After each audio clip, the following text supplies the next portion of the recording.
After considering multiple options, I ultimately decided that the best way to start this video would be to introduce you to our subject today, Jesse Ventura. There is no simple way for me to describe what this guy is, only what he has been. Because after serving in the Navy for 6 years and seeing no combat, he was famously quoted as saying, "Until you have hunted men, you haven't hunted yet." What the fuck? After that, his life got pretty boring. You know, he joined a biker gang, did security for the Rolling Stones. Pretty basic shit. You know, it's like kind of weekly for me. And then after that, he had a major career in wrestling, both as a wrestler and a commentator. And then after that, he was a mayor. And then he was the governor of Minnesota. Policy-wise, he's one of those radical independents who will be like, the right to abortion should be universal. We're all like, yes, yes, yes. Also, one time I slept inside of an elephant's stomach. Whoa! As far as I've researched, though, it doesn't seem like the guy has committed any type of major atrocity. At least not yet. Maybe I'm wrong. Who knows? No matter what you think of the guy, it doesn't change the fact that he's a bit out there. I've been governor, a Navy SEAL, a fighter. I've heard things that'll blow your mind. And now I think it's time you get the whole story. Otherwise, he wouldn't have created the investigative reality show Conspiracy Theory with Jesse Ventura, a show where Jesse and his team basically just go around harassing people for information on government secrets with no actual end goal. Needless to say, it's highly entertaining. You guys are gonna love it. And what? Oh no, God. I don't want that. No, can we stop? Oh no, no, oh no, Oh God, oh God.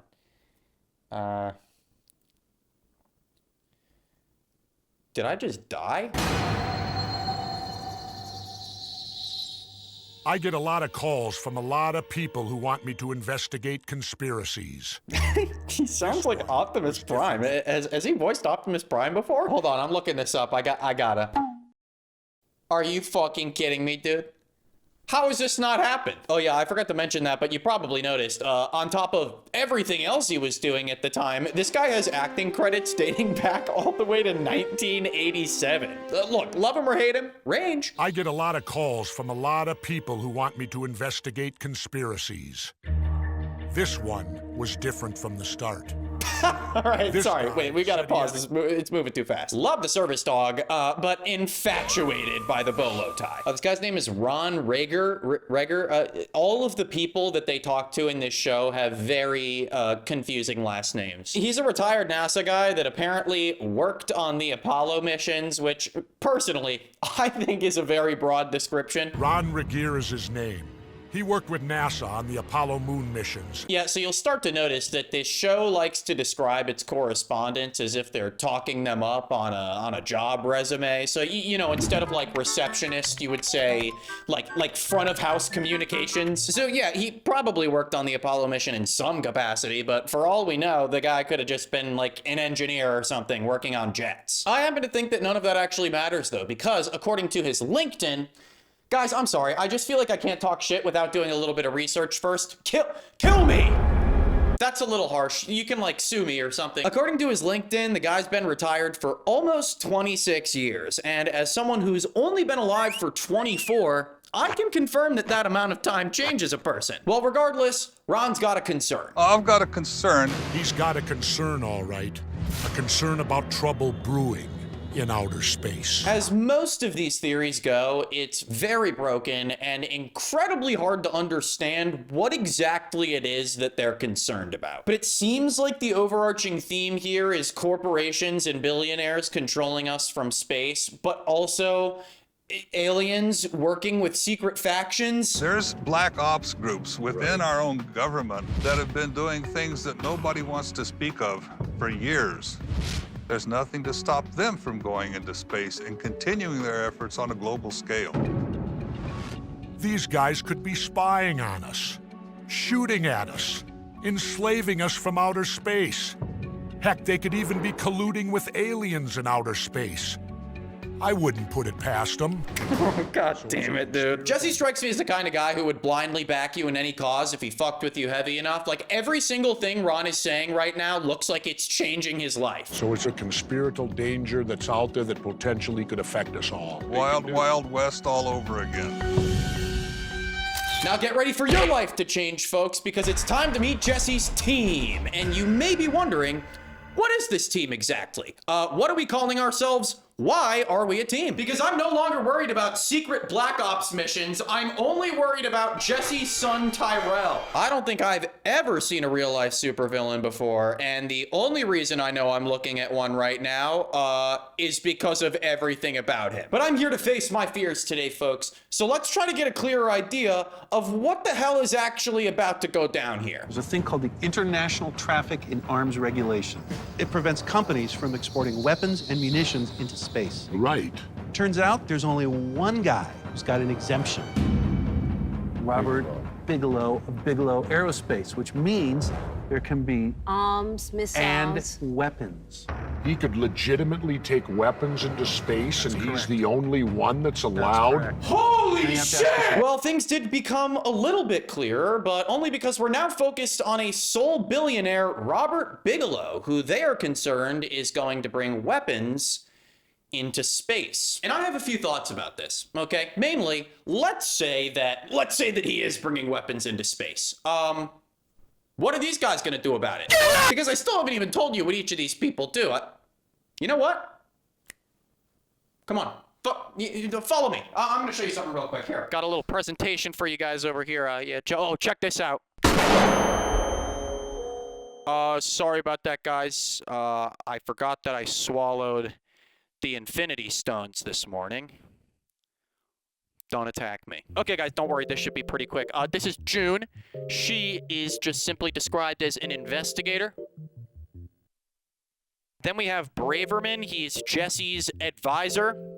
Great. This guy is Sean Stone. I can't think of a single reason for him to be here. None of these people so far seem qualified to expose and take down billionaire space weaponry. Who do we have left? Oh, fuck, it's Tyrell. Okay, that's everyone. So, guys, I just started writing this song. I don't really care if you like how it sounds. Do you like the title "Yummy in My Tummy"? Yeah.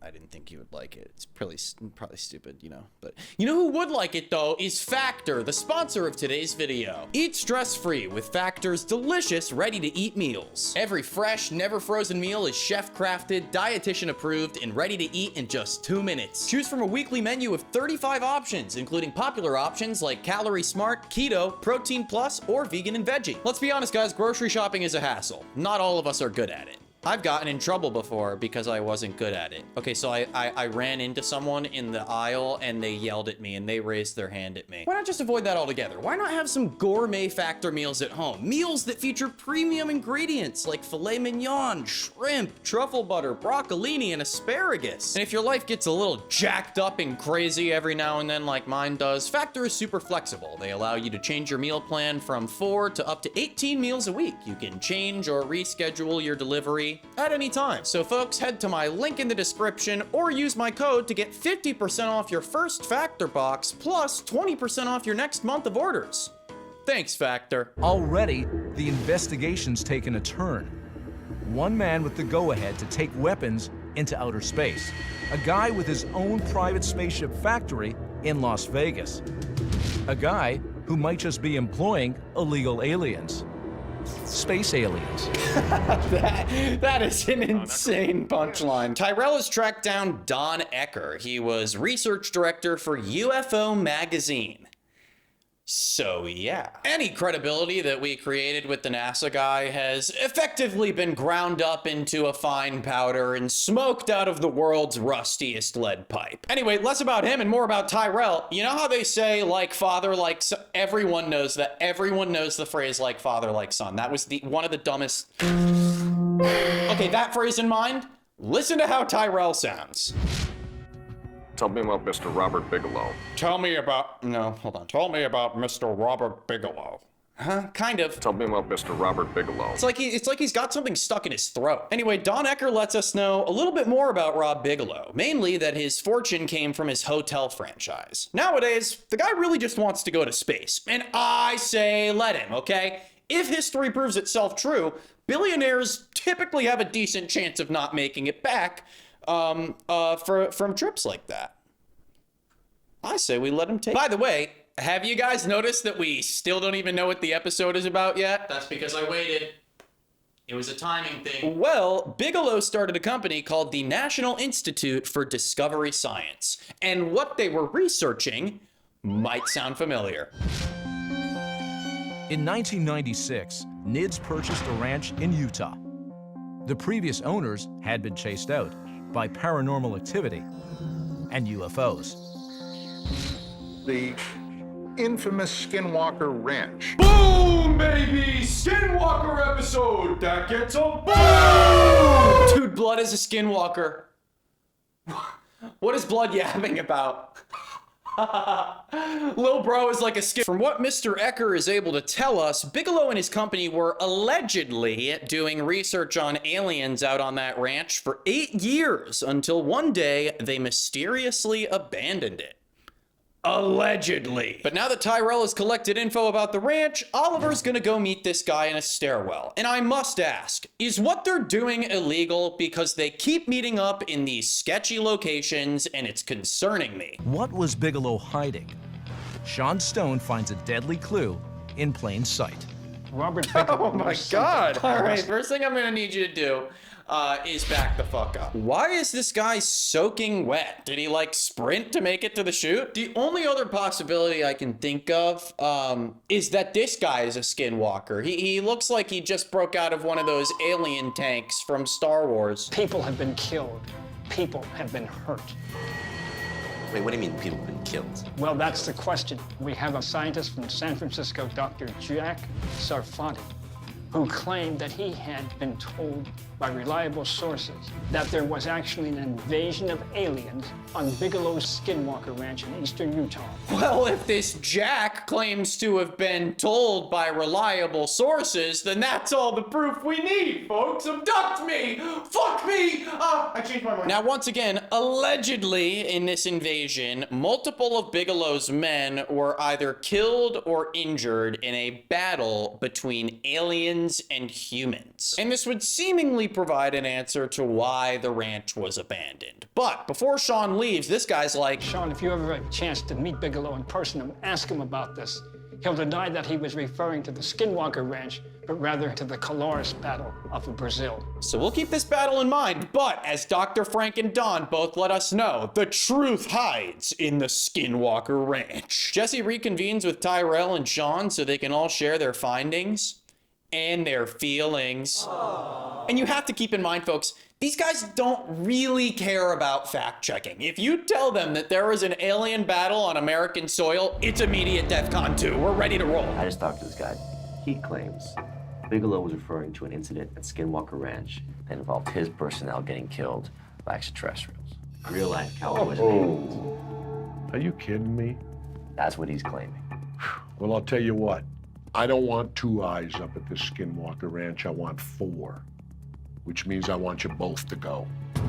Fuck. But get this, before they head to the ranch, they meet up with a guy in an alley under the highway. His name is Zach Van Eyck, and all they tell us about him is that he was the first journalist to write about the Skinwalker Ranch. Bob Bigelow owns the property.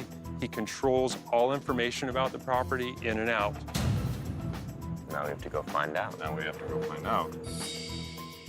My recommendation to you guys, you have to go on a very dark night. Oh, okay, cool. Don't explain it. Don't explain it. Tyrell and Sean Let's fucking go. arrive at- When they get to the ranch, they meet up with this other guy, Chris O'Brien. He's a character. O'Brien spent years investigating UFO activity in the region. He confirms the stories about the alien battle. Has anyone ever been killed out here? Bigelow's people? I've heard it from more than enough sources. Who are the sources? That, I've heard this one too many times, man. It's starting to piss me off. You know, if I knew that all we were going to do on this show was go around and yap with a bunch of middle to old-aged men who've been cut off by their extended family, I would have gone to a Hooters in Connecticut. I want you to pay close attention to his wording here, though. I've heard it from more than enough sources that 2 of the security personnel got into some sort of altercation with something here and ended up getting killed. That could not be more general. Something happened kind of here in this general area, and people and things were involved, and there was a presence of Yeah. Once again, I feel like a broken record. None of this matters because now we've got a new theory. Chris seems to believe that Bigelow's ultimate goal is to reverse engineer alien space tech, and this worries him. But as with every other person they've spoken to, he doesn't seem to have a clear idea of what he's actually worried about. None of these people do. Chris latches onto the idea that something must be going on here because there's security actively trying to scare people away from the privately owned ranch. But that's not all. We want to get on and stake out this place tonight. Would you come with us? Nope. No. I have problems with ex-military trigger-happy guards. I don't want to get shot. Well, well, well. It would seem that you're part of the problem. But because Chris refuses to go with them, they must enlist the help of probably the dumbest correspondent on the episode, a skinwalker investigator, aptly named Ryan Skinner. He claims that he's been investigating this place for 5 years, and each time he's gone out there, he's had a close encounter. Don't expect anything further from that statement, though. Because remember June from the beginning? She's meeting up with Richard Velada, a Las Vegas business reporter. What he reveals to her is this project that Bigelow Aerospace worked on, where they were trying to create these inflatable pods that could connect to create a space station. Obviously, they're gonna make that as big of a deal as possible later on, but let's hop back over to the ranch. There's armed guards out there, man. Hey, Sean, get back here, man. Are security forces homing in on Sean? Something is. Suddenly, he turns and runs. It's weird. I'm getting like a tingling sensation in my muscle right here. Really? Right here in the thigh. Really? Yeah. That is so crazy, man. Oh, thank God it was just the thigh. Oh my God. Imagine if it was like the calf. Oh. What if it was the foot? So what are we doing right now, guys? We just playing around with our new unemployed friend? You just went through all that yammering with all those people just to experience a tingle? I'm uninterested. Let's see what Jesse's up to. Looks like he's having a conversation with this woman behind a wall. God, look at that silhouette, man. He is a masterpiece of nature. Elaine Douglas works with the Mutual UFO Network, or MUFON for short. She claims that their job used to involve being fully transparent about UFO information. And, okay, this is where potentially the wildest theory of the episode comes into play. Rob Bigelow came to the MUFON board with a $700,000 one-year contract offer, which, according to Elaine, was provided by secret backers. After that, he flipped over staff and privatized all information moving forward. But I want to hear more about those secret backers. Any evidence that aliens have made contact has been locked away. The only ones who have access are Bigelow and his cronies. You've spoke about Mr. Bigelow and these secret backers of his, correct? I did. Is there a possibility that these secret backers could be extraterrestrials?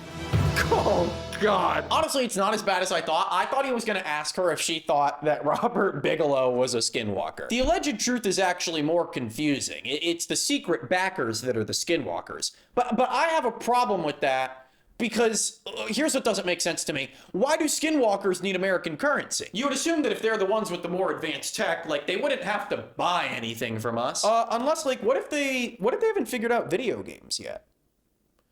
Like, what if they just want to be gamers?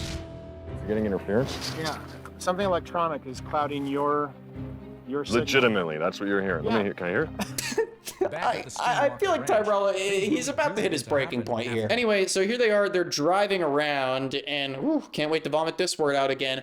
Allegedly, something starts interfering with the car's radio. It just keeps going in and out. Something's riding the signal. It's a radio channel coming through, but that's just kind of distortion. I've never heard that kind of robotic distortion on a radio. Whoa. Did you hear that? Whoa. I mean, do you think they're trying to communicate with us? Then they go out into the field with these electric lanterns, which is dumb because you can very clearly see that they have an incredibly bright camera light. It's really all just theater. Oh, and speaking of theater. All right, Sean?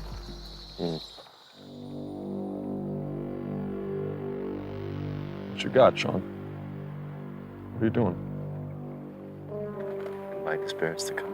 So are we just hunting ghosts now? It's very clear that they've never seen him do this before.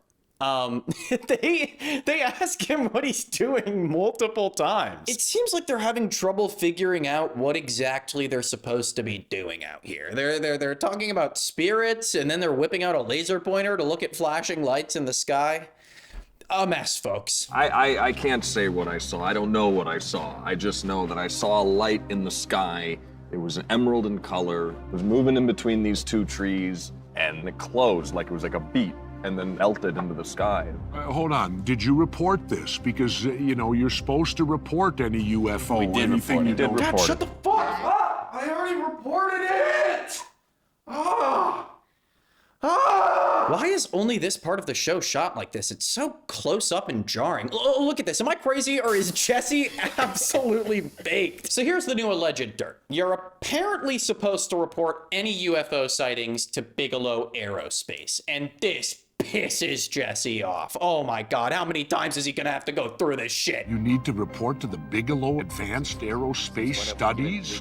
On Federal Aviation Administration letterhead. This is it. The FAA directive, dated February 11th, 2010, instructing citizens to report UFO sightings to Bigelow's Aerospace Advanced Space Studies Group. I'm not sure if this is altered, but I will point out that the current wording on their website implies that there are now multiple data collection centers. And just for your current info, Bigelow Aerospace has been out of business since 2020. He laid off all of his employees, sold his shit to NASA, and dipped. Does that make everything we're worrying about in the episode more meaningless than ever before? Absolutely. Let's pull up. It's a painted alien. It looks just like an alien up It there. is. What's that dome over there on the hill? It's like a droid from Star Wars or something. Let's go around to the other side. Yeah, so they're pretty much just loitering right now. This is one of those moments in the show that reminds you of just how powerless this team actually is. Like, they will take anything for evidence at this point. Let me show you what I'm talking about. They literally just pull up to the front gate of the facility and start harassing security. Is that like a Universal logo? Yeah, it's a company logo.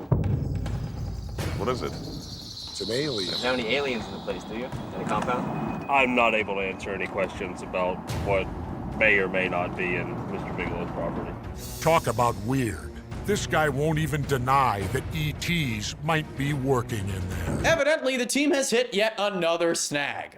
It feels like all we're doing on this show is learning secondhand info, getting angry, and failing to solve a single thing. So if you're Jesse at this point, it's probably safe to assume that you're pretty frustrated. And frustration drives us to do some pretty bad things. The reclusive Bigelow is speaking at a meeting of the aerospace elite. Jesse walks right in and right toward the man himself. Former Governor Jesse Ventura. Yes, sir. So, like it or not, Robert Bigelow is now having a conversation with former everyman Jesse Ventura. He ends up escaping Jesse and then gets intercepted by Sean, but through all of their interviewing, it's very clear that they're trying to get him to reveal something that he's supposedly hiding. Do you believe that there are ETs on this planet? When somebody asks me that, first thing I say is, how much research have you done? Quite a bit. How many interviews have you done of people who have seen things? Most folks have somebody in their family that has seen something very strange that was anomalous. So yes, I do believe that there is enough evidence, enough proof that a prosaic explanation doesn't cover the phenomenon. That to me, though, seems like a very honest answer. Call me a Fed, okay? Call me a Fed. I'm not. Or at least it seems like he tried to answer to the best of his ability. You know, obviously all government-affiliated agencies and research centers have classified information, but that's not a new concept whatsoever. When asked if he would ever release any of his findings, he says that while he has no plans to in the near future, the possibility is not out of the question. Honestly, I think this attempt to rush him just makes them look pretty stupid. You know, I think billionaires are scummy just as much as the other guy, but it really did seem like he was answering to the best of his ability. But to Jesse, there's something missing. Who'd be the link between Bigelow, the government, and the extraterrestrials? Jesse knows who to ask. Well, I guess I was wrong about Jesse not committing any atrocities. I think this counts. God, I have never seen Alex Jones look so human. borderline human. Now guys, what if I told you that there's an element to this investigation that makes everything even more useless? Bigelow is an unwitting frontman. Conspiracy insider Alex Jones is about to rock his world with another amazing revelation. The guy who's really behind this is Colonel John B. Alexander. God damn it! You're telling me we spent this entire time hunting Robert Bigelow and Alex Jones had the real culprit the whole time? At this point, I don't even care about the investigation. I just want to know who was responsible for hunting down these correspondents. Colonel Alexander moved here to head up the paranormal research that Bigelow's into. Think about how bizarre that is, this private space program. They've got 2 spacecraft in orbit right now. NASA can't even do that. And the head guy oh my fucking God, shut the fuck up. So this Colonel Alexander guy, once again, is an open book. Jesse's like, hey, so why do they report UFO stuff directly to you? Oh, I'm the guy who set that up. Oh, aside from the guy kind of being a dick, he once again is very clear in his answers.